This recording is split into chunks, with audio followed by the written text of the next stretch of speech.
First tonight, hundreds of thousands of people in Ukraine are without electricity after a massive Russian attack on the country's energy infrastructure. Many of the sites targeted are in the west of the country. President Zelensky said Russia used cluster munitions in some of the strikes, complicating the work of the emergency services and those trying to restore power. Correspondents say it is an enormous combined attack with a mixture of missiles and drones targeting critical infrastructure in Ukraine right across the country. In Lviv, in the far west, at least 500,000 people are now experiencing blackouts with no power at all. And in the capital, Kyiv, air raid sirens have been sounding throughout the day, with lots of people said to be spending some very uncomfortable hours in bunkers, sheltering from the Russian threat in the skies.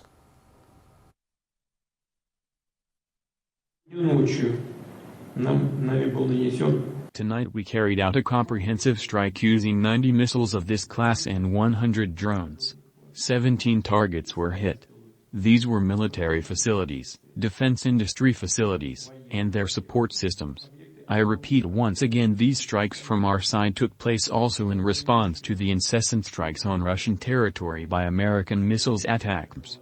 As has been said many times, there will always be a response from our side. Американскими ракетными атаками. Как уже говорил неоднократно. И, конечно, на продолжающиеся удары по территории России ракетами большой дальности западного производства. We will, of course, respond to the ongoing strikes on Russian territory by Western-made long-range missiles, as has already been said, including by possibly continuing to test Oreshnik in combat conditions, as was done on November 21st. Currently, the Ministry of Defense and the General Staff of the Russian Army are selecting targets for strikes on Ukrainian territory. These could be military facilities, defense industry enterprises, or decision-making centers in Kiev. Moreover, the Kiev regime has repeatedly attempted to strike Russian state-important facilities in St. Petersburg and Moscow. And these attempts continue. Serial production of Oreshnik has begun. Ultimately, the means of strikes will be selected by us depending on the nature. And that's the Russian President Vladimir Putin there. Well, for more on this and his assessment, I'm joined now on the line from London by the European Affairs Analyst, Dr. Marek Laskiewicz. Dr. Laskiewicz, good to see you again. So massive attacks all through the night and into this morning, with the Russians launching both drones and missiles, and these attacks specifically targeting power facilities.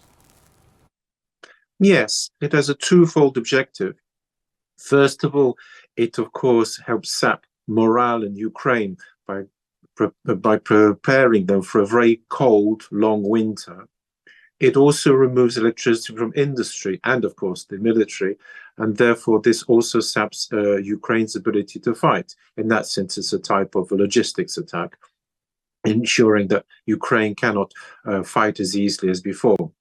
So the very scale of it is, of course, quite impressive, but it has to be borne in mind that by scaling up and having so many drones and missiles in one attack, the chances that all of them will be shot down or a substantial proportion falls. So therefore, in a sense, it's just a military tactic. And the other aspect of it is the propaganda side. I think that no one takes it too seriously because, after all, he has launched attacks like this before, and that was without being hit by American missiles. Well, Vladimir Putin, we saw him in the video earlier, has been speaking about this in Kazakhstan. He said it was his response to Russian territory being hit with Western-supplied missiles, and he insisted more strikes might follow. So it looks like there will always be a very big response from the Russian side. Curiously enough, it's not all that big. It is certainly a response, or rather it's an excuse, because I think he was planning these attacks anyway. And he certainly said he's going to hit now Kiev itself, the decision-making areas, and probably that's going to be certain to take place, and equally, of course, the military. But what's interesting about it is this. Previously, he has stated that because Russia was being attacked by missiles, he would retaliate on those countries which had supplied the missiles, essentially America and Britain, of course, France. And therefore, this was the escalation that everybody's worried about. But all he's done is simply re-attack Ukraine, which is sort of more of the same. And therefore, in this sense, it is not as big a response as I, for one, feared.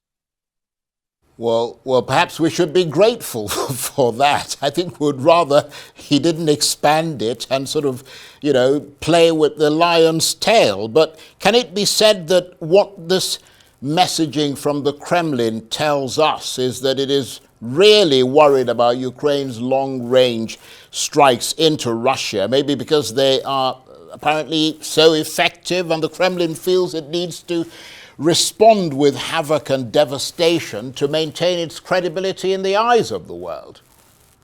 Well, that's an interesting point, but on the whole, I wouldn't accept it for two reasons. First of all, they have been attacking Ukraine like this before there were any such missiles being used against Russia on its soil. Secondly, he is winning the war there, and in that sense, he doesn't need any to keep up the Kremlin's prestige, if one can call it that, in that respect. What I think is interesting here is that it simply shows that he's giving no let-up. He's going to carry on attacking Ukraine before Donald Trump comes to office to seize as much territory and to try and bring Ukraine to its knees, ideally, before that mid-January date. And I mean, do we have any sense at all of how extensive the damage has been so far as a result of this Russian attack? Because the Ukrainian energy minister has called the attacks across Ukraine massive, and some reports are suggesting that up to half of Ukraine's peak electricity generation has been destroyed, though astonishingly no deaths have been reported. Yes, it's good news no deaths were reported. I entirely agree with you, and it is somewhat surprising. However, what is excellent news in that respect is very bad for the rest, because, as you rightly say, the sheer scale of the attack means that Ukraine's electricity generating capacity has been severely dented. I anticipate they're being able to repair some of this, but it's quite clear that incessant attacks upon the energy network will have an effect of reducing Ukraine's capability to fight and survive. And I suppose this is what his plan is. And if he does it over and over again, then quite clearly this would be a very serious problem for Ukraine. But now we have to see what he's going to do in the next few days. And of course, Dr. Laskiewicz, this war has been on now for nearly 3 years. You and I have talked about this previously, but in your assessment, would it be fair to say that Russia is on the front foot now, even more so than before? Yes, I think apart from the initial days when it was certainly seemed to be on the point of occupying the whole of Ukraine, now it is doing better than before, doing better than last year, certainly. And in that respect, it certainly is advancing. I think the fatal error, if it turns out to be fatal, or at least a very serious error, is by Ukraine splitting its forces to make that Kursk incursion, which meant that Russia was able to expand in eastern Ukraine, and now, because it's got reinforcement, North Korea is now threatening to take back the whole of the Kursk incursion zone, and therefore, in this sense, Russia is winning. And by missiling Russia and droning it, as it's doing at present, there is a possibility that Ukraine will certainly appear to be losing even more in the near future. And just reasonably briefly, because we're almost out of time, I mean, as we mentioned there, the Ukrainian energy minister calling this attack by the Russians massive. This kind of big Russian response likely to stop Ukraine using those Western weapons? No, I think Ukraine will carry on using them because, to be honest, it's one of the few weapons it has which seems to, so to speak, at least annoy the Russians, certainly cause some damage to the Russians, and therefore it will carry on using them. However, they are not a war winner, and certainly by themselves will not stop the Russian onslaught, either on the ground or in the air.